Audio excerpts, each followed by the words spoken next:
بسم اللہ الرحمن الرحیم۔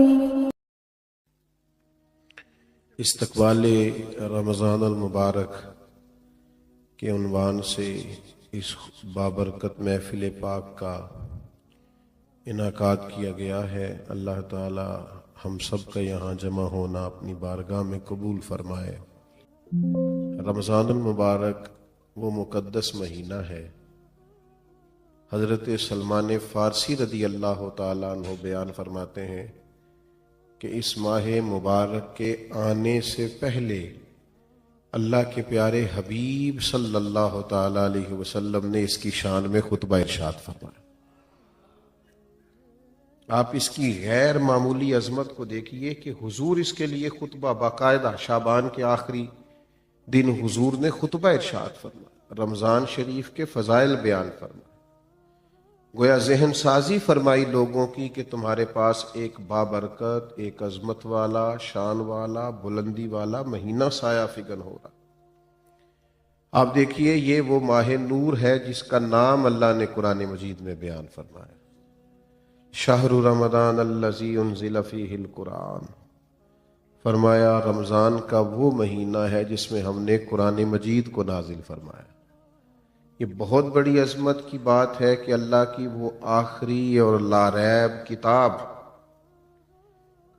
جس میں اللہ تعالیٰ نے تمام علوم کو بیان فرمایا، اولین اور آخرین کی خبریں ارشاد فرمائی، جس کے اندر اللہ تبارک و تعالیٰ نے کائنات کو سارا دستور دیا، جینے کا ڈھب اور سلیقہ سکھایا، وہ عظمتوں والی کتاب بھی اللہ نے ماہ رمضان میں نازل فرمائی۔ مسلمانوں کے ساتھ یہ ہوا ہے کہ جن چیزوں سے ان کی بہت شناسائی ہو گئی ہے اور جن کی فضیلتیں عام بیان کی جاتی ہیں اور ہر سال ہی عنوان رہتی ہیں، وہ محسوس کرتے ہیں یہ بات تو پچھلے سال بھی مولانا نے بتائی تھی، یہ تو پچھلے سال بھی ہمارے سامنے بیان ہوا تھا۔ یاد رکھیے گا جس چیز کو بار بار بیان کیا جاتا ہے یہ بھی علامت ہوتی ہے کہ وہ کوئی بہت بڑی چیز ہے۔ جس کا بار بار تذکرہ کیا جائے وہ بھی اس بات کی علامت ہے کہ کوئی بہت عظمتوں والی چیز ہے۔ دیکھیے کسی جگہ سے کسی شخص کو پرافٹ ملتا ہو، نفع آتا ہو تو لوگ دوڑ کے نہیں جاتے، بلکہ ہمارے ملک میں تو رواج ہے کہ کوئی ایک کاروبار چل جائے سارے وہی شروع کر لیتے ہیں۔ یہ کچھ سال پہلے نا سی این جی اسٹیشن وہ چل گئے تھے تو کلومیٹر کے فاصلے پہ سی این جی اسٹیشن کھول گئے تھے۔ کوئی ایک کام چل جائے، پتہ چل جائے اس میں نفع ہے تو سارے شروع نہیں کر لیتے۔ بھائی اگر کسی شخص کو پتہ چلے کہ فلاں چیز کے اندر بڑا نفع ہے، بڑی برکت ہے، سارے وہی سٹارٹ کر لیتے ہیں۔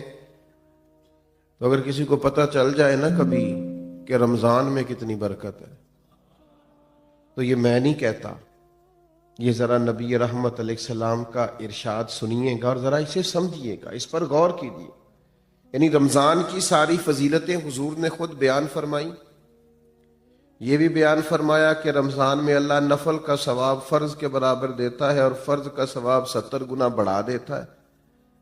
نبی پاک علیہ السلام نے یہ بھی فرمایا کہ جو ایمان اور احتساب کی نیت سے اس ماہ مبارک میں قیام کرے گا اس کو اللہ تعالیٰ بڑی فضیلت دے گا کہ اس کے پچھلے سارے گناہ معاف کر دیے جائیں گے۔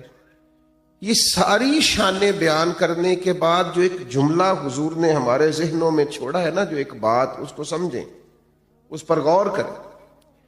ساری عظمتیں بیان کرنے کے بعد محبوب فرماتے ہیں اگر تمہیں پتہ چل جائے نا، یعنی تمہیں بتا دیا ہے، سمجھا دیا ہے، لیکن ابھی بھی اس کی اتنی عظمتیں، اتنی بلندیاں، اتنی رفتیں ہیں کہ اگر تمہیں پتہ چل جائے رمضان میں آ کر برکت ہے کتنی، عظمت ہے کتنی، اگر تمہیں پتہ چل جائے تو فرمایا تمہارا دل چاہے گا کہ سارا سال رمضان ہی رہے، کوئی اور مہینہ آئے نہ۔ صرف یہ آپ اس بات کو سمجھیں۔ ہمارے ہاں نا ایک تو فضیلت روز سنتے ہیں تو کچھ بعض اوقات اللہ معاف کرے کمزوری آ جاتی ہے، دوسرا یہ کہ چونکہ ہر چیز کمرشل ہو گئی ہے،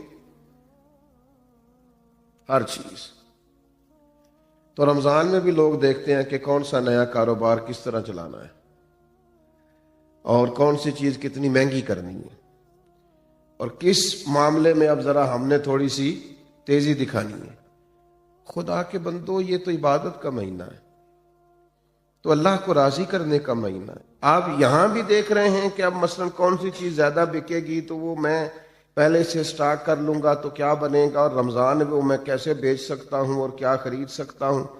جہاں آسانی کرنی چاہیے تھی وہاں بھی لوگ سمجھ سے بالا تر کام کرنا شروع کر دیتے۔ تو اس ماہ مقدس میں، اس ماہ نور و سرور میں تو زیادہ سے زیادہ عبادت کرنی تھی اور اللہ کے بندوں کو آسانی دینی تھی، لیکن لوگ توجہ ہی نہیں کرتے، غور ہی نہیں کرتے۔ تیسری بات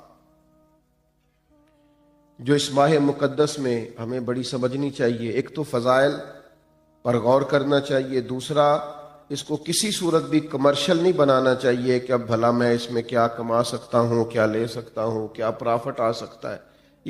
یہ معاملہ تھوڑا سا نا تکلیف کا باعث بنتا ہے۔ بعض اوقات آزمائش ہوتی ہے کہ یار ہم ہر چیز کوئی اب اس طرح کا بنا لیں گے۔ تیسری بات بنیادی رمضان شریف میں جس سے پالا پڑتا ہے اور جو سمجھنے کے لائق ہے، رمضان میں آخرت کی تیاری کرنا زیادہ ضروری ہے۔ یہ ایک خاص بات ہے جو ہمارے اندر عام ہو گئی ہے، اس پر آپ نے توجہ کرنی ہے۔ رمضان میں آخرت کی تیاری کرنی، اور ہر عشرے کی اپنی فضیلت ہے، آخری عشرے میں سب سے زیادہ آخرت کی تیاری کرنی۔ ہم نے رمضان میں آخرت کی تیاری کرنی تھی، ہم سارا رمضان عید کی تیاری کرتے رہتے ہیں۔ کئی دن گزر جاتے ہیں بازاروں میں کپڑے خریدتے، پھر کئی دن گزر جاتے ہیں ڈیزائن پسند کرتے کہ سلوانا کون سا ہے، پھر یہ کہ 3 دفعہ گیا جوتا لینے۔ آپ نے سارا رمضان عید کی تیاری پہ لگا دی۔ ضرور نئے کپڑے خریدیں، ضرور نئے جوتے خریدیں، ضرور آپ اجلا لباس پہنیں، لیکن رمضان تو آخرت کی تیاری کے لیے۔ اگر آپ کا سارا وقت بازار میں گزر گیا تو آپ نے اس سے کیا حاصل کیا؟ چاہیے تو یہ تھا کہ کپڑے یہ رمضان سے پہلے خرید لیے جاتے، سلوا لیے جاتے۔ اب تو موسم کا بھی پتہ چل جاتا ہے کن دنوں میں کیسا ہوگا۔ اب تو یہ بھی کسی حد تک آسانیاں ہیں۔ رمضان المبارک سے پہلے سارے لین دین کر لیے جاتے۔ بزرگوں کی، صحابہ کی ایک بڑی تعداد تھی جو مہینہ مسجد میں گزارتے تھے رمضان۔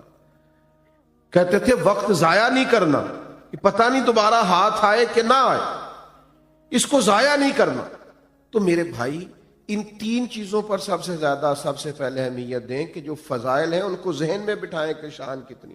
دوسرا کوئی کمرشل، میں بعض اوقات بڑی تکلیف محسوس کرتا ہوں جب میں اپنے حج اور عمروں کو کمرشل بنا ہوا دیکھتا ہوں نا، تو میں سوچتا ہوں کہ کن کن چیزوں کی ہم نے دکانیں ڈال لی۔ ضرور آپ اس سے جس حد تک ہو سکے آپ کام کریں، لیکن یہ کہ آپ نے ہر چیز کو بیچنا خریدنا شروع کر دیا ہے۔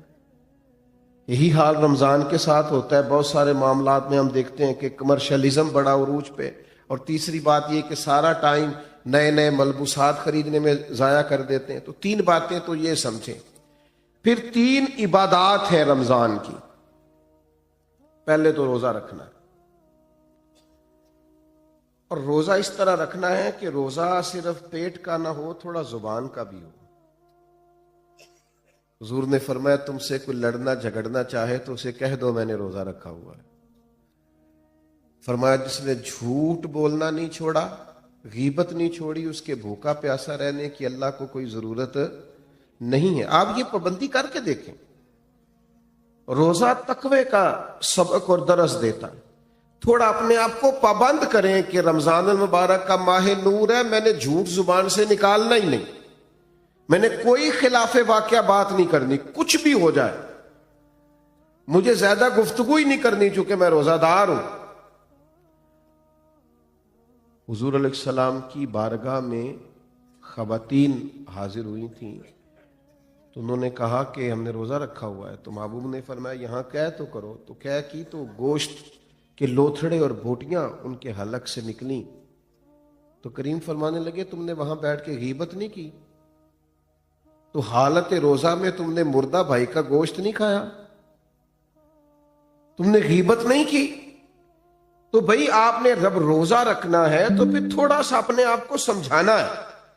کوئی جھوٹ نہیں، کوئی غیبت نہیں، کوئی بدی نہیں، کوئی بددیانتی نہیں، کوئی بد نظری نہیں، کوئی بے حیائی نہیں۔ رمضان المبارک کا چاند طلوع ہوتے ہی اب اپنے آپ کو پورے طور پر کنٹرول کریں. رمضان محتاط رہنے کا مہینہ ہے, اس میں تھوڑی سی احتیاط کریں, اس میں تھوڑا سا غور کریں. اور اب تو الزام بھی کسی پہ نہیں دے سکتے کہ فلانے نے کرایا, شیطان تو ویسے ہی قید ہوتا ہے. اب تو اس کا نام لے کے جان بھی نہیں چھوٹے گی, وہ تو قید میں ہے. اب تو اپنے آپ پر پابندی ہی لگانی ہے. اب تو یہ کہ کنٹرول کرنا ہے. تو پہلی بات یہ کہ روزے کو بڑے حسن کے ساتھ ادا کریں, بڑی پاکیزگی کے ساتھ. روزہ بڑی نعمت ہے. آپ یقین کریں, روزہ رکھا ہوا ہوتا ہے نا انسان نے, تو عجیب سی وہ روحانیت محسوس کرتا ہے. روزہ عقیدہ توحید کا بہت بڑا اظہار ہے. پتہ چلتا ہے کہ یہ بندہ رب کو ماننے والا ہے. کیوں کہ آپ گھر کے اندر اکیلے ہیں اور دروازے سارے بند ہیں اور کھانے کو ہر چیز پڑی ہے, تو کیوں نہیں کھول کھا رہے آپ چوری لوگوں سے؟ بہت ساری عبادات میں لوگ معاذ اللہ دکھاوا نہیں کر لیتے.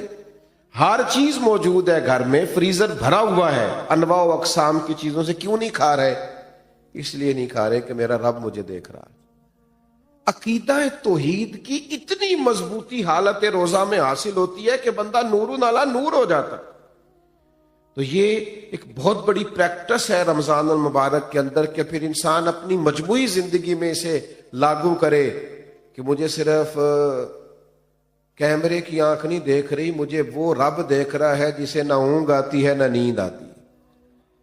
یہ بہت بڑی ایک سعادت ہے. اور آپ پھر اس سے جو روحانیت پھوٹتی ہے, جو جلوے بنتے ہیں, جو رعنائی پیدا ہوتی ہے.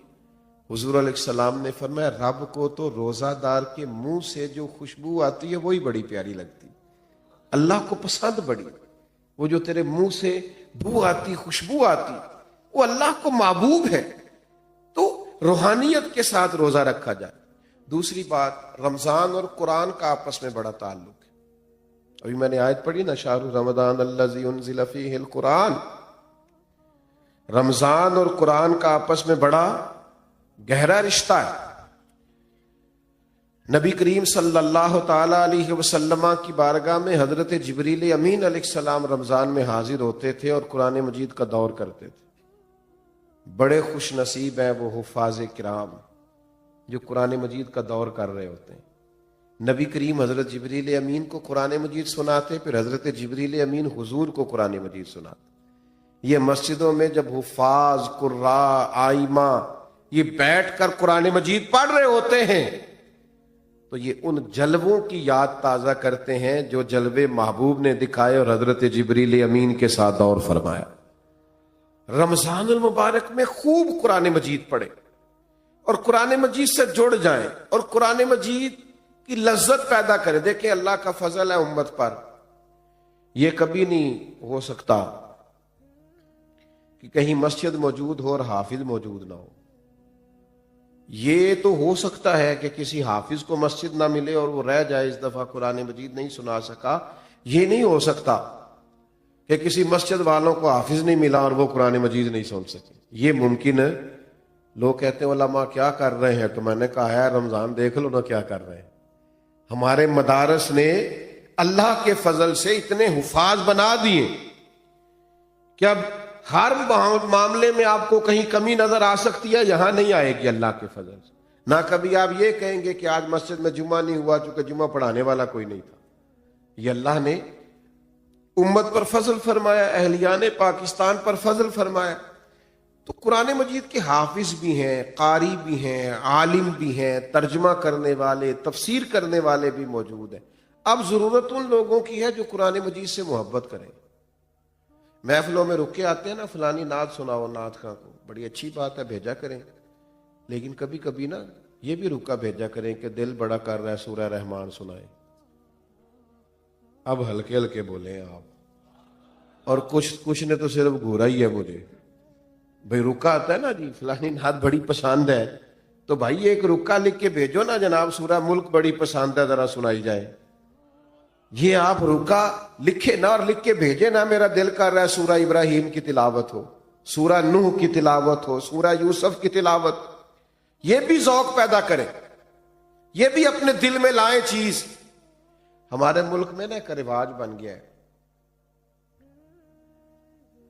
ہر چیز کو مشکوک کر دو، شک پیدا کر دو، اور نہیں جی نہیں اس کے بغیر بھی گزارا ہو سکتا ہے، اور نہیں جی نہیں یہ کوئی فرض واجب نہیں ہے، اور نہیں جی یہ ضروری نہیں ہے، مزاج بن گیا۔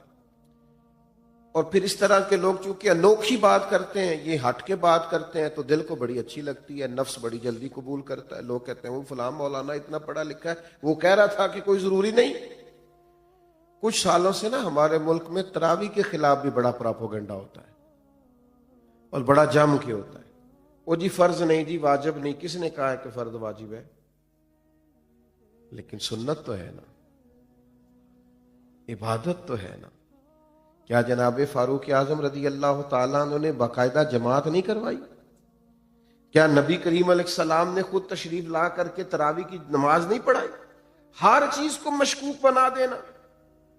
لوگ جڑے ہوئے ہیں، اللہ کے فضل سے آتے ہیں، اور سال میں ایک موقع بنتا ہے جب سنانے والے قرآن مجید سنا لیتے ہیں اور سننے والے سن لیتے۔ میں نے بوڑھے بزرگ دیکھے اپنی زندگی میں کہ ان کو دعوت دے رہا ہے کچھ شخص اور کہہ رہا ہے آج افطار میرے ساتھ کر لیں، تو وہ کہنے لگے یار میں نے نا قرآن مجید اپنی مسجد میں سننا شروع کیا ہوا ہے، اور میرا آج 23واں پارہ میرا دل نہیں کر رہا، تو میں ذرا مکمل کر لوں، 27 پہ ختم ہو جائے گا تو پھر میں آ جاؤں گا۔ یار کتنا مزہ آتا ہے یہ باتیں سن کے، کتنا ذائقہ آتا ہے کہ قرآن مجید سے بندہ جڑا ہوا ہے، اس کی ترتیب چل رہی ہے۔ اور اب تو میں ایسے دوستوں کو بھی جانتا ہوں کہ جو رات کو وہ ترجمے کے ساتھ ایک پارہ دیکھتے ہیں جو انہوں نے اگلی رات سننا ہوتا ہے، وہ دن بھر کئی اس کا مطالعہ کرتے رہتے ہیں کہ پھر کچھ نہ کچھ شناسائی ہو جائے گی، رات کو سنیں گے تو مزہ دوبالا ہو جائے گا۔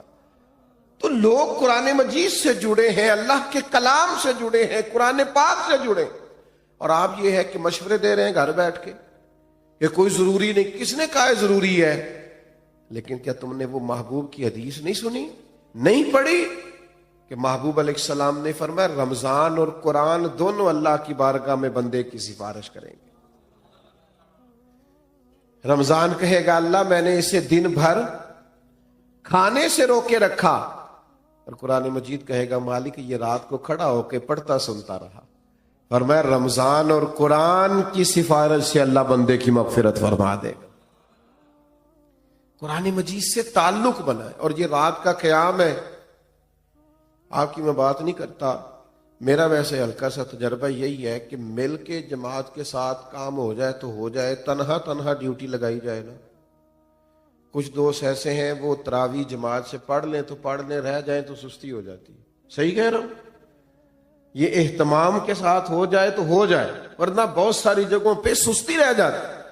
تو رات کے قیام کا اہتمام کریں۔ نبی پاک علیہ الصلوۃ والسلام نے فرمایا جس شخص نے رمضان المبارک میں احتساب کی نیت کے ساتھ قیام کیا اور ایمان کے ساتھ قیام کیا، اللہ اس کے پچھلے سارے گناہ معاف فرما دے۔ اور ایک اور چھوٹا سا مشورہ بھی آپ کو دینا ہے، آگے پیچھے تو بڑا مشکل ہوتا ہے سحری میں اٹھنا، تو رمضان میں تو اٹھنا ہی اٹھنا ہے نا۔ ایسا نہ کریں کہ جب صبح اٹھیں تو 10 منٹ پہلے اٹھیں، 4 رکعتیں تہجد کی بھی پڑھیں۔ اٹھنا تو ہے، تو کیا سعادت ہے۔ ایک روایت میں فرمایا کہ ہر نیکی پر تو ثواب ہوتا ہے نا، فرمایا جب نوجوان اٹھ کے سویرے تہجد پڑھتا ہے تو رب اسے دیکھ کے مسکراتا ہے جو اس کی شان کے لائق۔ کتنی عظمت کی بات۔ آپ صبح 10-15 منٹ پہلے اٹھیں، 4 رکعتیں، 6 رکعتیں، 8 رکعتیں، 12 رکعتیں تہجد کی پڑھیں، اس کے بعد پھر آگے چلیں۔ تو ایک تو روزہ اہتمام سے، اور دوسرا قرآن مجید سے تعلق، نوافل سے تعلق، تھوڑا سا نا مطلب انسان وقت نکالے، عبادات میں رہے۔ سارا سال ہم خبریں سنتے ہیں ٹی وی پہ اور موبائل پہ، تو انقلاب آ گیا پھر خبریں سننے سے۔ اگر کہ ملک تبصروں سے ٹھیک ہوتا نا تو سب سے پہلے پاکستان ٹھیک ہونا تھا، اس لیے کہ جتنے تبصرے ہمارے ملک میں ہوتے ہیں کسی اور جگہ بڑے تبصرے، ہر آدمی کے جیب میں موبائل ہے اور ہر بندہ ہی صحافی ہے، ہر ایک کے پاس یہ اندر کی خبر ہے اور سارے ہی تبصرے کر رہے ہیں۔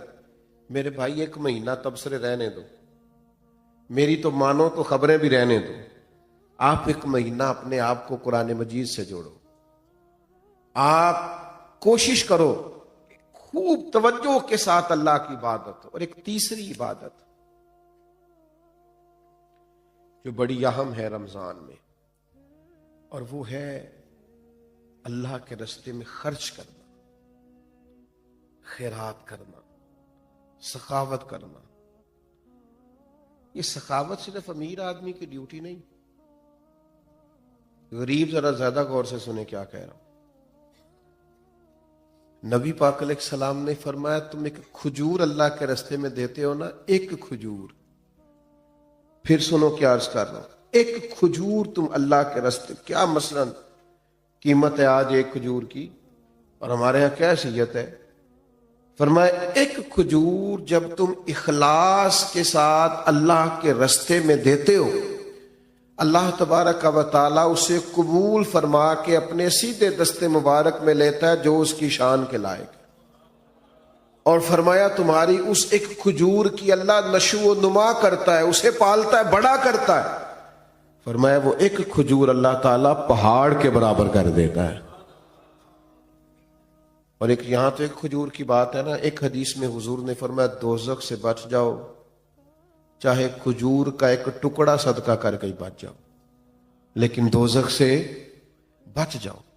کچھ خیرات، کچھ صدقات اس کا مزاج پیدا کرے. اور ہمیں تو دین نے یہاں تک کہا ہے، سخاوت یہاں سے شروع کرنے کا فرمایا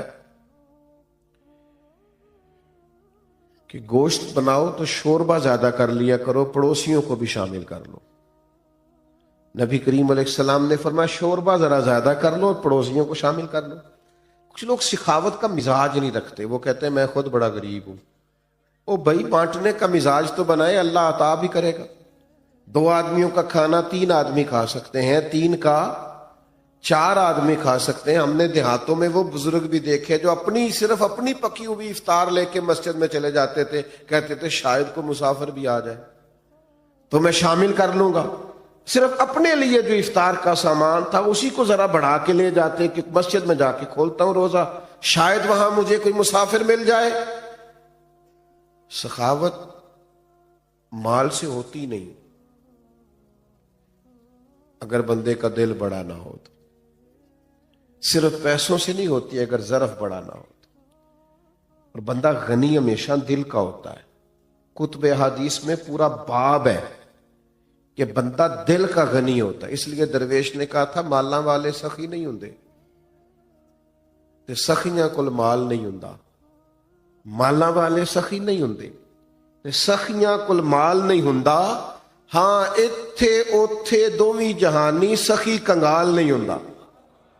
یہ مت سمجھنا پھر اس کے پاس ہوتا کچھ نہیں، وہ کرتا سخاوت ہے، پر کیا بات، وہ کنگال نہیں ہو سکتا، ہر وقت اس کی جیب بھری رہتی. میرے بھائی خوب سخاوت کریں. نبی پاک علیہ السلام نے فرمایا کسی کو روزہ افطار کراؤ، جتنا ثواب اسے رکھنے کا ملے گا اتنا تمہیں افطار کرانے کا ملے گا. اور فرمایا یہ تو اس کے لیے بیان کیا جو صرف ایک گھونٹ پانی سے یا ایک کھجور سے افطار کرائے. جو پیٹ بھر کے کھلائے اس کا تو اجر وراء الورا. نبی پاک علیہ السلام کی سخاوت رمضان میں بڑھ جاتی. حضور قیدیوں کو رہا کرتے، بانٹتے، زیادہ سے زیادہ دیتے اللہ کے راستے میں. لیکن ہمارے ہاں سیاسی افطاریاں ہوتی ہیں. سیاسی یعنی اپنے اپنے تعلق والوں کو بلایا کسی وی آئی پی جگہ پہ، اور وہاں جناب بہترین اچھے کھانے بوفے شوفے لگائے. تو جو غریب بیچارے جن کا حق بنتا تھا، جن کے لیے ضرورت، وہ مجھے بچے کہنے لگے ہم روز دسترخوان لگاتے ہیں، بڑے لمبے خرچے ہیں. تو میں نے کہا بتاؤ کبھی کوئی امیر بھی آ کے بیٹھا ہے تمہارے دسترخوان؟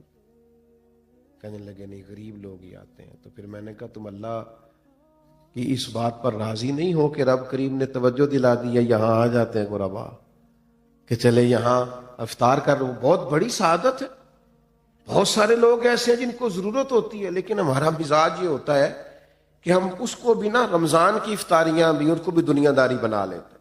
ووٹ پکے کرنے کے لیے، تعلقات پکے کرنے کے لیے، گاہک اور سیلز مین پکے کرنے کے لیے، اسی میں اس کو بھی لگا دیتے ہیں. کچھ کام جنت پکی کرنے کے لیے بھی کر لینے چاہیے. وہ ایک درویش سکول چلاتے تھے نا، تو وہ جو بچہ بھی آ کے منت کرتا نا، ان کا وہ کلرک جو تھا، جو ایڈمن کا آدمی داخلہ کرتا تھا، تو فیس رکھی ہوئی تھی داخلے کی، تو وہ اس کے پاس لوگ جاتے، وہ فیس بتاتا، تو وہ آ کے ان سے کہتا جناب وہ فیس مانگ رہے، کہتے اس کو فری داخل کر لو، غریب ہے۔ 2 بھی داخل کیے، 4 بھی کیے، 6 بھی کیے، وہ درجنوں روزانہ فری داخل ہونے لگے۔ تو وہ اس کا جو اس نے ملازم رکھا تھا کلرک، اٹھ کے آیا، کہنے لگا صاحب آپ سارے بچے فری داخل کر رہے ہیں، اس طرح کاروبار تو نہیں نہ چلتے، اس طرح کام تو نہیں نہ چلتے۔ تو اس نے کہا تمہیں کس نے کہا ہے میں کاروبار کر رہا ہوں؟ کہا پھر آپ کیا کر رہے ہیں؟ کہنے لگے میں اپنے جنازے کے بندے پکے کر رہا ہوں، میں اپنے جنازے کے، کسی کو کہنا نہ پڑے میرے لیے دعا کر، کچھ پکے ہو جائے، جب میں جاؤں مروں تو ان کے دلوں سے دعا نکل جائے، اکھاں جدوں میٹیاں زمانہ مینوں روے گا، اپنا تے اپنا بیگانہ مینوں روے گا، جدوں نہ میں دسیا میں خاراں نوں میں خانے وچ، جام ٹوٹ جان گے میں خانہ مینوں روے گا، کئی لک لک رون گے تے کئی بک بک رون گے، گلیاں دا یانا تے سیانا مینوں روے گا۔ او بھائی آپ کچھ ایسا تو کریں کہ کچھ جنت بھی پکی ہو، کچھ جنازے کے بندے بھی پکے ہوں۔ ساری دنی رمضان میں بھی افطار کرانے لگے تو وہی آپ نے پکے کر لیے اپنے ووٹر سپورٹر اور سیلز مین اور گاہک، کس چکر میں پڑ گئے؟ تو میں کہہ رہا تھا کہ ہر چیز کو کمرشل نہ بنائے۔ یہ ماہ نور و سرور رمضان المبارک، اس میں پوری تیاری کے ساتھ داخل ہوں، پورے حسن ظن کے ساتھ داخل ہوں، ساری برکات اس کی سمیٹنے کی کوشش کریں۔ 3 باتیں میں نے شروع میں نصیحت کی عرض کی، پھر 3 عبادات پہ زور دیا، اب 3 گزارشات کرنی ہیں آپ سے۔ کر لوں جی؟ چلیں جمہوری ملک ہے، آپ سارے نہیں بول رہے، کر لوں بات؟ ایک تو رمضان میں غصہ نہیں کرنا، مشکل کام بتا دیے، غصہ نہیں کرنا، نہ گھر والوں پہ نہ باہر والوں پہ۔ کچھ لوگ باہر بالکل نہیں کرتے، گھر بہت زیادہ کرتے، تو غصہ نہیں کریں، چھوڑ دیں۔ اس سے نا روحانیت پہ بڑا اثر پڑتا ہے۔ کبھی کبھی غصہ انسان کو تکبر تک لے جاتا ہے، وہ خطرناک صورتحال ہو جاتی ہے، روحانی زندگی میں بڑی تباہی مچاتا ہے۔ دوسری گزارش آپ سے یہ کرنی ہے کہ ماہ رمضان المبارک میں کوشش کریں، آپ جن سے آپ ناراض بھی ہیں نا، اگر کچھ ایسا ہے نا کہ آپ ان کو معاف نہیں کر پا رہے تو رمضان میں کر دیں معاف، بوجھ اتر جائے گا۔ آپ تو معاف کر کے جائیں نا اللہ کی بارگاہ میں، آپ تو گنجائش پیدا کریں نا، آپ نے روزے رکھنے، اللہ کے حضور حاضر ہونا، معاف کر دیں۔ یہ معافی بڑی برکت والی چیز ہے، کلیجہ ٹھنڈا ہو جاتا ہے۔ بدلہ لے کے انسان تنگ ہوتا ہے، انتقام لے کے اور زیادہ گھٹن فیل ہوتی، لیکن معاف کرنے سے سکون پیدا ہوتا ہے، ٹھنڈک محسوس ہوتی ہے۔ تیسری میری گزارش آپ سے یہ ہے، رمضان المبارک میں لوگوں کے لیے آسانیاں کرنے کی کوشش کریں۔ خود سے محسوس کر لیں کہ کہاں آپ کی ضرورت ہے اور آپ وہاں پہنچ جائیں۔ اگر آپ کہیں نماز پڑھنے کے لیے بھی جاتے ہیں تو ایثار کا مظاہرہ کریں، دوسروں کو گنجائش دے دیں، دوسروں کو موقع دے دیں۔